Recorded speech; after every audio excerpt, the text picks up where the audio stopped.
এখন পর্যন্ত যতটা খবর যে ধর্মনগর বিধানসভা উপনির্বাচনে ৮০% বেশি ভোট পোল হয়েছে, যেটা আমাদের দেশে এবং রাজ্যে,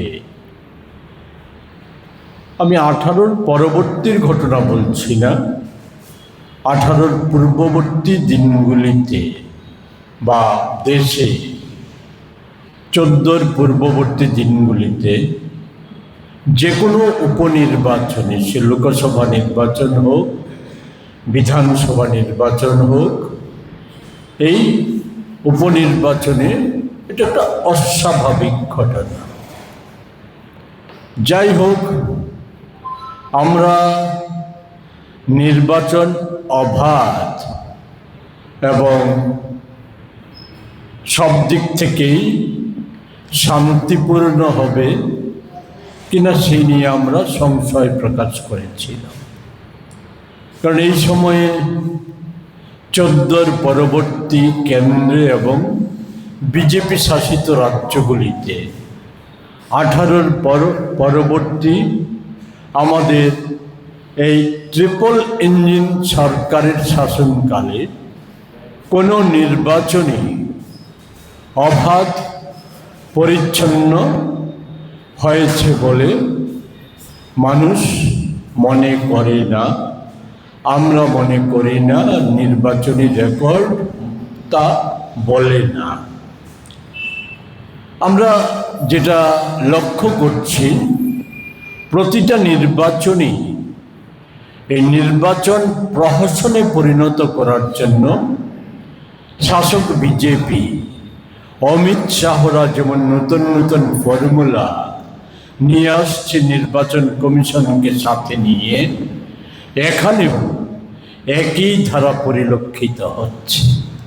এটা ধর্মনগর উপনির্বাচনে, সেখানে বক্সনগর বা ধনপুরের নির্বাচনের মতো কোনো ঘটনা না ঘটলে পরেও এই নির্বাচনে প্রহসনাত্মক নির্বাচন, এ কারণে বলছি, নির্বাচনে ভোটার লিস্ট তৈরি থেকে শুরু করে এই সময়ে গতকাল রাত্রি পর্যন্ত বিধিনিষেধ।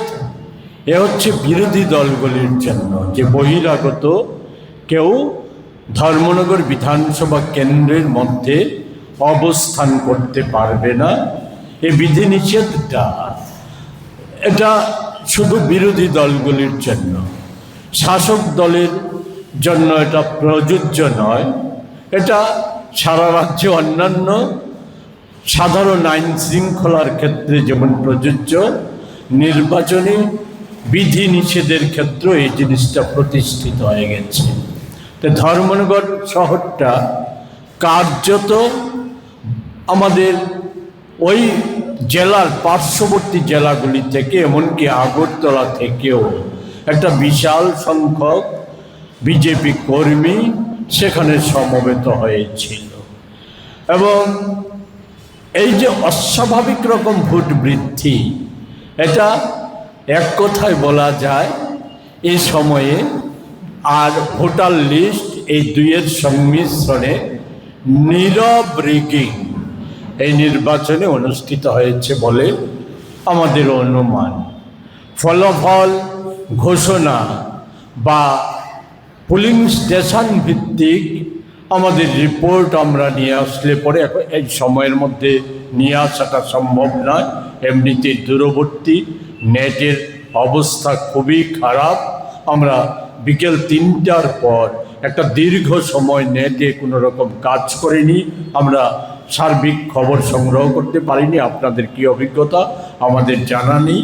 ফলে একেবারে পোলিং স্টেশন বুথ ভিত্তিক আমরা যে আমাদের যে অভিজ্ঞতা পর্যালোচনা, সে রিপোর্ট এনে বাকি বিষয় সময়ই অবহিত করব। এখন পর্যন্ত যেটা ঘটনা, সেটা হচ্ছে নীরব রিগিং এর মধ্য দিয়ে সম্পন্ন হয়ে গেছে বলে আমাদের অনুমান।